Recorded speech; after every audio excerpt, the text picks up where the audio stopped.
After nearly 10 years of explaining Star Wars online, I've come across the same questions again and again. Today I'm going to try to answer as many of them as I can in one fell swoop. Here are the 40 most frequently asked questions about The Force Awakens answered. This will begin to make things right. Who was Lor San Tekka? He was an old friend to Luke Skywalker and Ben Solo. He wasn't Force-sensitive, but followed the Church of the Force like many of his ancestors in the San Tekka clan.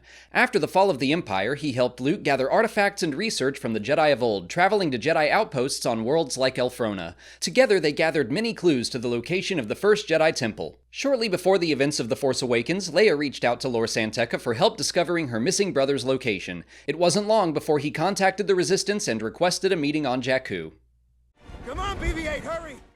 Where was Poe's Black X-Wing at the start of The Force Awakens? The Poe Dameron comics by Charles Soule show us that the pilot used his special X-Wing on a mission to Cato Nemoidia to rescue Lor San Tekka. While he was there, the starfighter was stolen by a First Order agent who used it against the rest of his squadron. But BB-8 was able to sabotage her controls, sending it crashing into the city below. Its remains were recovered and moved to the Rattus, where it began repairs. They weren't complete by the time of Poe's mission to Jakku, but the ship was ready to fly again for the Battle of Takodana.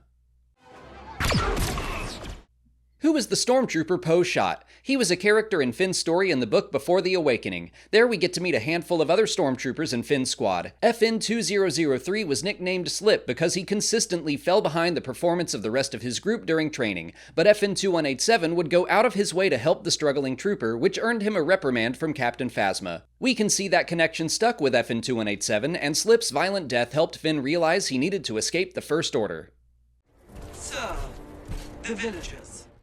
Why does Captain Phasma have special armor? The novel Phasma by Delilah S. Dawson tells that story. Before joining the First Order, Phasma lived on a deadly planet called Parnassos. A First Order ship crashed there, and among the survivors was Brindle Hux, the father of General Armitage Hux. Phasma helped him survive and escape the planet, and the elder Hux was impressed with her brutality. He offered her a place in the First Order, training new stormtroopers, and she accepted. Eventually, she returned to her homeworld in the crashed ship, which was one of the Emperor's old Naboo yachts. She used some of its chromium to create her own unique set of stormtrooper armor befitting her station.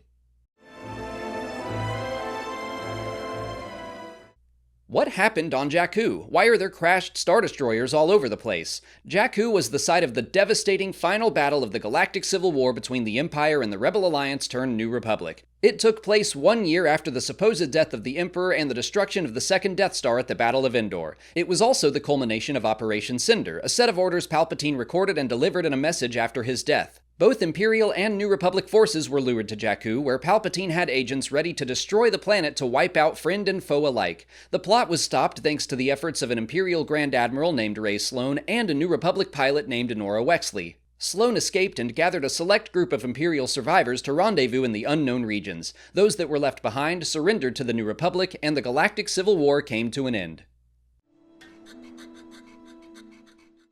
How long was Rey left on Jakku? She was living there on her own for about 13 years, although her family lived there for a time before they disappeared. At the age of 6, Sith agents began searching for Rey, so her family desperately left her in the temporary care of Unkar Plutt. They left a trail away from Jakku, but the Sith assassin Ochi of Bestoon caught up with and murdered them. From the age of 6 to the age of 19, Rey was forced to raise herself, living as a scavenger on the desert world. I won't have you question my methods. What were General Hux's origins? Armitage was the bastard son of the Imperial Brindle Hux, born 1 year before the destruction of the first Death Star. He grew up friendless, unloved, and abused by his father. At the age of only 6, he was given command of a group of child soldiers during the Battle of Jakku, and he was part of the Imperial remnant that fled into the unknown regions after the Empire's surrender. Brindle Hux was part of the Shadow Council that sought to restore the Empire to power through Grand Admiral Thrawn's return, but their efforts ultimately failed, and instead the Imperial remnant became the First Order. Armitage continued to rise in power, training the new breed of stormtrooper, and he one day got revenge on his father, murdering Brindle with the help of Captain Phasma. Reported to my division, was evaluated and sent to reconditioning. What is First Order reconditioning? Captain Phasma claims Finn was scheduled for it before he defected. The Star Wars Resistance episode, The New Trooper, built on that concept a bit. After Kazuda Xiono goes undercover as a stormtrooper and the other troopers notice his odd behavior, he is also scheduled for reconditioning, but other more sinister terms are thrown around that include mental wipe, reprogramming, and brain scrape. Whatever reconditioning actually entailed, it didn't sound pleasant. I imagine it would involve a device similar to the Mind Flayer that we saw used on Dr. Pershing in The Mandalorian Season 3. I can do this. I can do this.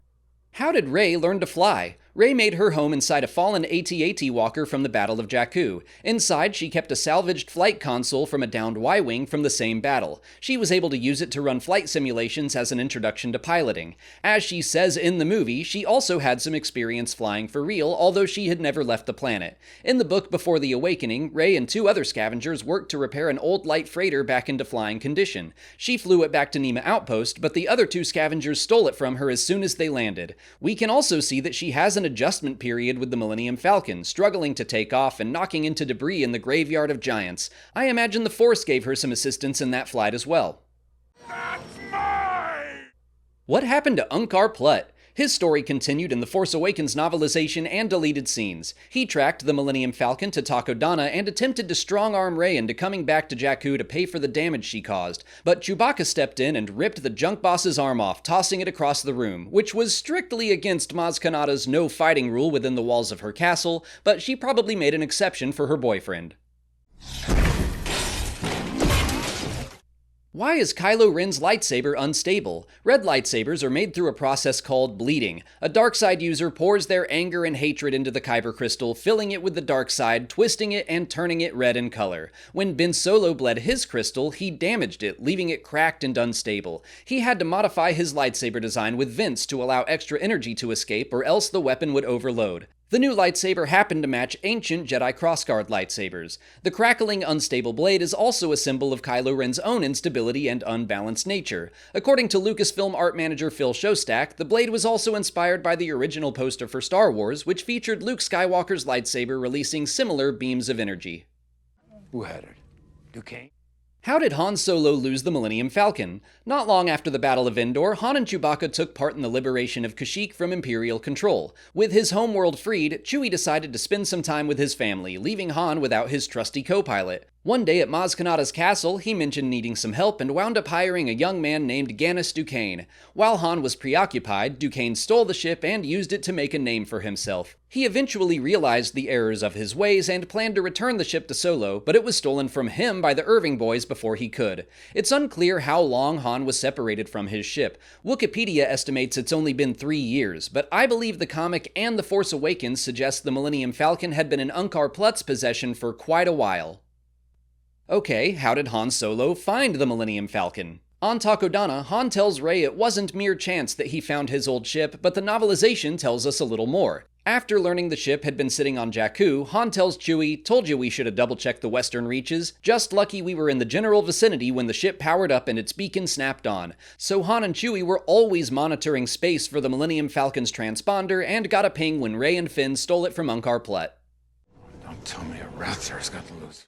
How and why did Han Solo capture the rathtars? The LEGO Force Awakens game covers at least part of that story. The LEGO games aren't strictly canon, but it's what we've got now, and I see no reason why it can't be a silly version of what actually happened. Han and Chewie were hired by King Prana, the monarch of the Kabarith cluster, who had his own private zoo. He wanted rathtars, and so Han and Chewie traveled to their homeworld Tuan Keti. Aided by a team of mercenaries led by a man named Varind Jellic, they fought through dangerous plant life as well as agents of a rival of Prana's named Regent Sokolvis, who tried to capture the rathtars first. The LEGO game ends with the successful collection of one rathtar. I assume the rest of the mercenaries perished in the capture of the other 2. Han Solo, you're a dead man. Who was the Guavian Death Gang? They were originally a criminal group from the core worlds that were so ruthless the other major syndicates chased them into the Outer Rim. Their red-armored troops received cybernetic enhancements that included a second mechanical heart that pumped chemicals into their blood that made them hyper-aggressive. They allied themselves with the First Order even after the destruction of the New Republic, fighting against the citizens of the Colossus in Star Wars Resistance. Their armor design was taken from concept art that was originally intended for the Jedi killer of Episode 7, the character that would become Kylo Ren. Tell that to Kanjiklub.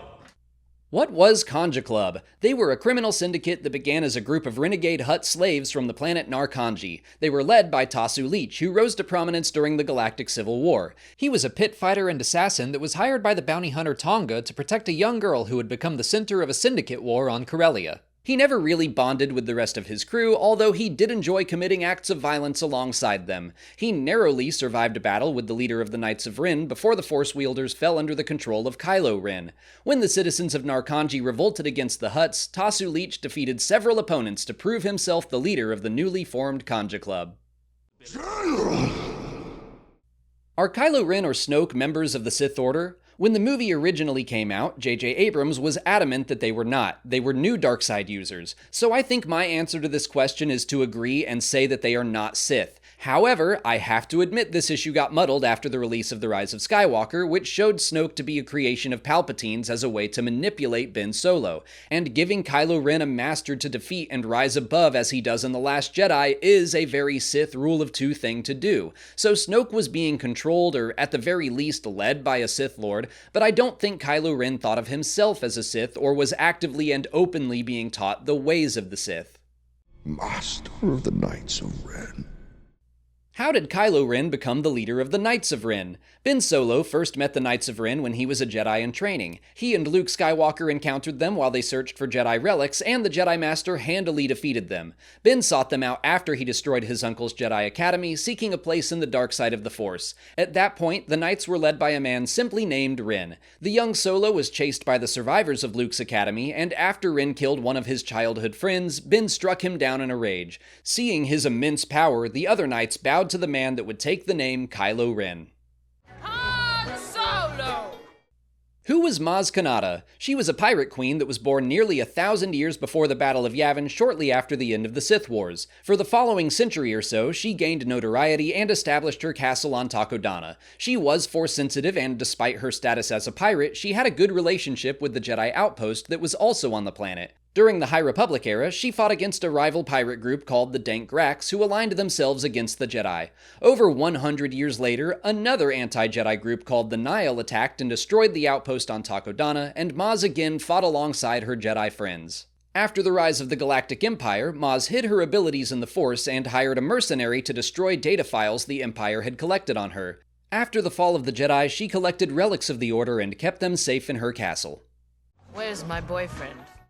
Did Maz Kanata and Chewbacca really date? No, how dare you think that? Chewie has been a happily married Wookiee for decades. But seriously, I have seen this question a lot. Maz obviously just has a fondness for Chewie, like we all do, and she chooses to express that in a flirtatious way, even when he's not around. In the book Force Collector, she tells the main character about a very handsome Wookiee, saying, "We're very fond of one another, don't let anyone tell you different." I think the joke is that the attraction is one-sided, but Chewbacca doesn't let that get in the way of their friendship, as seen in Forces of Destiny.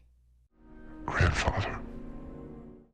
How did Kylo Ren get Darth Vader's helmet? It was likely retrieved for him by a character seen in The Force Awakens, Bazine Natal. The short story, The Perfect Weapon by Delilah Dawson, takes place 5 years before Episode 7. In it, we learn Bazine's history and see her on a mission to find a former stormtrooper who served in the Battle of Endor. She steals a mysterious package from his belongings at the request of her client, who sounds an awful lot like Kylo Ren in the audiobook. It's not fully confirmed, but I believe the stormtrooper likely stumbled across Vader's funeral pyre after the Battle of Endor and took the helmet as a grim souvenir. He kept it until he died. It was taken by Bazine, who delivered it to Kylo Ren.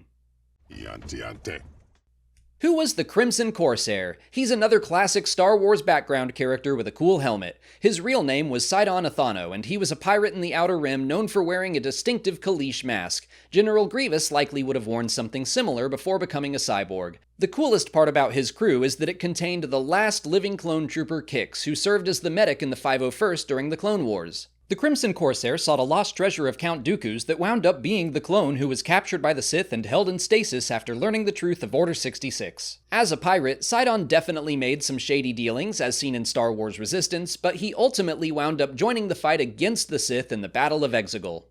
This fierce machine which you have built What planet was Starkiller Base built into? This is one of my favorite Star Wars mysteries that was revealed slowly over time until finally being confirmed in Star Wars Jedi Fallen Order. Starkiller Base was once the planet Ilum, a sacred world to the Jedi where younglings would collect their first kyber crystals in a ritual called the Gathering. After the rise of the Empire, they learned of the secret planet's location, probably thanks to the fallen Jedi who had become Inquisitors. The Empire began construction on Ilum as early as 1 year after the end of the Clone Wars, and continued on for about 5 decades until it was finally completed. Its kyber-rich interior could be harnessed into terrible power, similar to the way the Death Star's super laser was also powered by kyber crystals. How did Starkiller Base work? I'll tell you what we know from Alan Dean Foster's Force Awakens novelization and reference books, but this is like the epitome of Star Wars being made up and in space. A series of collectors that were scattered around the planet were able to gather the energy of a nearby star. That energy would then be collected in the planet's core, held by a containment field. The weapon's thermal oscillator managed the immense power which otherwise would have destroyed the planet. When it was time to fire the weapon, the containment field was released and the beam was fired with enough force to tear a hole through hyperspace. That meant the target system would be destroyed mere moments later, and the beam and the destruction could be seen across the galaxy, sparking fear in all who witnessed it. Starkiller Base also had some sort of hyperdrive and could move from system to system to consume new stars to harness their power. What system did Starkiller Base destroy? It's quickly stated in the film, but it was the Hosnian system, which included the planet Hosnian Prime. At the time of The Force Awakens, it was the capital of the New Republic. After the fall of the Empire and the rise of the New Republic, it was decided to rotate the location of the Galactic Senate rather than permanently place it on the core world Coruscant once again. Chandrila, Coruscant, and Hosnian Prime all hosted the Senate throughout its life, all of which were still located in the core, but the expansion region world Nicadia was also one of the early rotating headquarters. But the fact that the Galactic Senate still largely favored the core was a sign that many of their changes were symbolic rather than truly effective. J.J. Abrams has mentioned that at one point it was considered to have Starkiller Base destroy Coruscant, but ultimately the planet was saved, and Hosnian Prime was created only to be destroyed in its place. Who is this character the camera focuses on during the destruction of Hosnian Prime? Her name was Korr Sella. She was part of the Resistance, and most of her scenes were left on the cutting room floor. The book Bloodline shows her working as an aide for Leia when she was still a senator. 6 years before the events of Episode 7, Leia became aware of the growing threat of the First Order and created the Resistance to act while the Senate ignored the problem. Korr joined Leia, and thanks to her experience in government, she became the political face of the Resistance. Leia had been labeled as a warmonger, and many allies turned their back on her once it became public that she was the daughter of Darth Vader. In the Force Awakens deleted scenes, Leia sends Korr to Hosnian Prime to urge the Senate to act as war with the First Order continues to escalate, and that's why she was present for the planet's destruction. A good question. For another time. How did Maz Kanata get Anakin's lightsaber? We still don't know the full story, but after being lost in Cloud City, it was recovered by an Ugnaught. I think it would make sense they would sell it on the black market, where it would eventually fall into the hands of the Pirate Queen. Star Wars Visions Volume 2 actually shows that kind of playing out, even though it can't be considered canon. In the Aardman short film, I Am Your Mother, we can see a shop selling several items that were once touched by Luke Skywalker. The lightsaber is present, and you can see Maz Kanata's hand steal it just before a Jawa tries the same thing. Raider!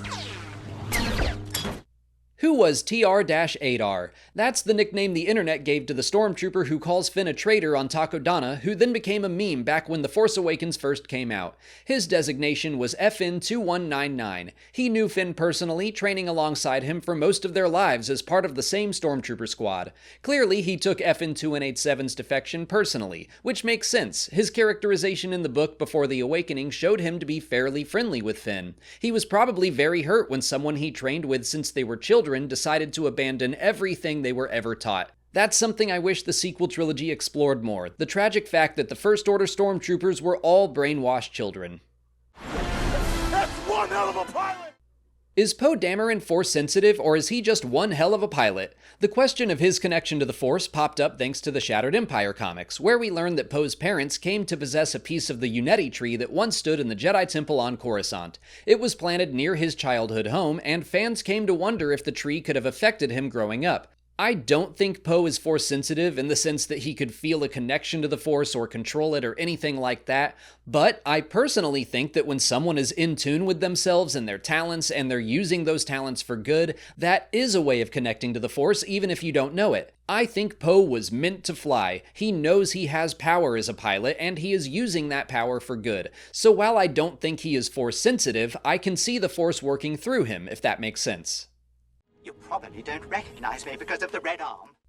How did C-3PO get his red arm? The C-3PO one-shot comic by James Robinson covers that, taking place about a year before The Force Awakens. On a mission to rescue a captured Admiral Akbar, 3PO and a handful of droids crash land on the planet Tal. One of the droids is a First Order prisoner named Omri. They all head for a homing beacon in the distance, and along the way, 3PO's arm is ripped off by a tentacled creature, and most of the droids are destroyed. Only Omri and C-3PO remain, and they're forced to take shelter from acid rain. The two droids bond over a philosophical discussion about their programming and purpose, and despite being supposed enemies, Omri ventures into the acid to activate the homing beacon to save 3PO. Poe Dameron arrives to rescue the protocol droid, and C-3PO takes Omri's arm to honor his sacrifice.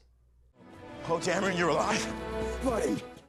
How did Poe Dameron get off Jakku? This part of the story was told in the novelization for the movie, as well as the Poe Dameron comic series and LEGO Star Wars The Force Awakens. Like he says in the movie, he was thrown from the crash. He wandered the desert until he was picked up by a scavenger who was friendly to the Resistance, or at least not friendly to the First Order. They made their way to Nema Outpost, and along the way, Poe helped fight off some raiders. Rey and Finn had already left in the Millennium Falcon, but the Scrapper was grateful for Poe's help and got him passage back to the Resistance base. From there, he left for Takodana almost immediately.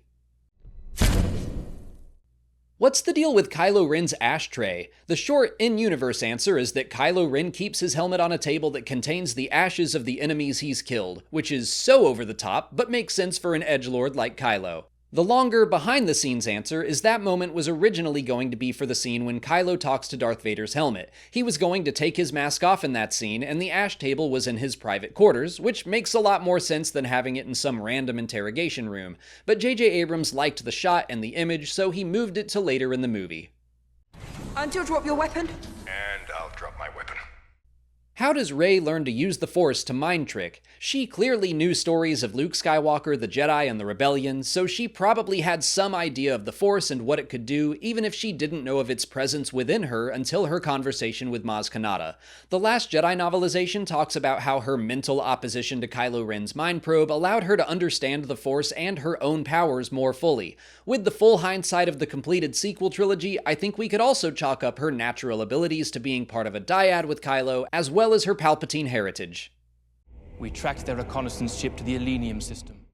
How did the First Order find the Resistance base? General Hux tells Snoke the First Order tracked the Resistance reconnaissance ship back to the Millennium system, but the Poe Dameron comic by Charles Soule tells that story in more detail. Snap Wexley and his wife, Carrie Coon, made the trip together, attempting a stealth recon run in a bare-bones ship that flew close enough to scan Starkiller Base. But the tiny ship nearly fell apart in the superweapons atmosphere, which may have alerted the First Order to the infiltration, allowing them to track the recon mission back to Dakar, maybe using the same technology seen in The Last Jedi to continue tracking the Resistance fleet through hyperspace. You can't be so stupid as to think this will be easy. Did Captain Phasma face any consequences for lowering Starkiller Base's shields? Nope. The Captain Phasma comic book takes place immediately after The Force Awakens and tells the story of how one First Order officer discovered who was responsible for lowering the shields. Phasma learns his identity and hunts him down with the help of a TIE fighter pilot. The stormtrooper captain eventually kills her target and the woman who helped her to keep the secret safe. A deleted scene from The Last Jedi showed Finn calling her out in front of her own troops, causing her to shoot them all down as well. But since that's not actually in the movie, I would say Phasma got away with her betrayal. Why does Kylo Ren keep punching himself during his duel with Finn and Rey? I like to think it was to give him an edge in the fight. The Darth Bane trilogy of books goes into how Sith or other Darksiders can use their physical pain to fuel their rage and therefore their strength in the dark side of the Force. Bane himself wore living armor that caused him constant pain, which he twisted into power. Kylo Ren had just been shot by Chewie's bowcaster, which we've seen can do massive damage. He's honestly probably just hitting himself to fuel up with adrenaline, but I see no reason why he couldn't also be using that pain to strengthen his connection to the dark side of the Force. How does Rey beat Kylo Ren? I can think of so many reasons for this. First, he had just been shot by Chewie's bowcaster and was bleeding from the wound. Second, he didn't actually want to kill Rey, he wanted to teach her, an offer he makes in the movie. He was holding back during their fight. Third, and most important, he had just killed his own father, an act he hoped would give him strength in the dark side, but instead left him completely unbalanced. The Force Awakens novelization says following through on the act ought to have made him stronger. Instead, he found himself weakened. This is where Snoke himself places the blame on Kylo Ren's loss in The Last Jedi, chastising him for being beaten by a girl who had never held a lightsaber before. Why doesn't Leia hug Chewie after the loss of Han Solo? It was an unfortunate oversight, plain and simple. J.J. Abrams said, "That was probably one of the mistakes I made. Had Chewbacca not been where he was, you probably wouldn't have thought of it, but because he was right there and passed by Leia, it felt almost like a slight, which was definitely not the intention." Abrams went on to say that my thinking at the time was that Chewbacca, despite the pain he was feeling, was focused on trying to save Finn and getting him taken care of. To me, this is all kinda like Chewie getting his medal off-screen in A New Hope. I really wish we saw it happen in the movie, but I'm sure Leia and Chewie had a long hug off-screen the same way Chewie got his medal off-screen. Why does R2-D2 wake up from low power mode right at the end of the movie? Of course, the real reason is simply because that's what the story needed, and it was nice to have a character return after losing Han. But J.J. Abrams said his intent was to have BB-8's little moment with R2 earlier in the film be the catalyst for the Astromech's awakening. BB told R2 he had a piece of the map to Luke Skywalker, and so the older droid started searching his databanks for any information that might help. He finds it in the Imperial archives he accessed on the Death Star way back in A New Hope. The same archives Kylo Ren also tells Rey the First Order would have used to determine Skywalker's location if they either got the map from her or BB-8. R2-D2 found the relevant information, woke up, and together they pieced together the full map to Ahch-To. Why is there a map to Luke Skywalker anyway? There isn't really, not in the sense that Luke left behind clues so he could be found. We learn in The Last Jedi that he wanted to remain hidden. As Han states, it was believed that Luke traveled to the first Jedi Temple, which was a secret to the rest of the galaxy. But Lor San Tekka helped Luke start to piece together its location. The information he gathered was able to be cross-referenced with data from R2-D2 collected from the Death Star, and the first Jedi Temple was found. So it was really a map to Ahch-To, and the Resistance was crossing their fingers and hoping Luke would be there. But that brings us to the end of the 40 most frequently asked questions I've seen about The Force Awakens. There are more questions I could have answered, but some of them felt like they'd be more appropriate in future movies, like who are the Knights of Ren? I'll talk about that in The Rise of Skywalker when they're actually around. If you liked this video, check out the ones I've already done answering frequently asked questions about the original and prequel trilogies, and I'm working on The Last Jedi right now. Make sure you catch it by liking this video, subscribing to the channel, following us on our socials, and please consider checking out our Patreon page for even more Star Wars talk. As always, thanks for watching, and may the Force be with you.